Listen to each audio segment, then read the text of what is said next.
আজকে আমরা সারাদিন দেখলাম ইয়েস নো পাতা উল্টে বারে বারে সময়কে কিভাবে নষ্ট করতে হয় সব কিছুই দেখলাম। ঠিক আছে, আপনারা আপনাদের রাস্তায় হাঁটছেন আর ছাত্ররা ছাত্রদের রাস্তায় হাঁটবে। তারা তো একটা ডাক দিয়ে দিয়েছে যে 26শে আগস্ট 2024-এর মধ্যে ওই অর্থলোভী মহিলা যদি পদত্যাগ না করে, 27শে আগস্ট 2024-এ বেলা দুপুর 2টোর সময় আমরা নবান্ন আসছি পদত্যাগ করাবার জন্য ওই অর্থলোভী মহিলার। তো তাই বলি এই যে ডাকটা ছাত্রদের আছে এটা নন পলিটিক্যাল ডাক। আমি সকলকে অনুরোধ করব যারা যারা ওখানে উপস্থিত হবেন কেউ পলিটিক্যাল ব্যানার নিয়ে যাবেন না, এটাকে সাকসেস হতে দেবেন। এটা নন পলিটিক্যাল ব্যানারের আওয়াজ, অতএব এটাকে সাকসেস হতে দেবেন।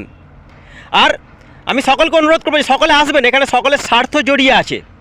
আমাদের পশ্চিমবঙ্গের 10 কোটি নাগরিক, প্রত্যেকটা ঘর থেকে যদি একজন একজন করে বের হন না, অত পুলিশ নেই আমাদের রাজ্য সরকারের।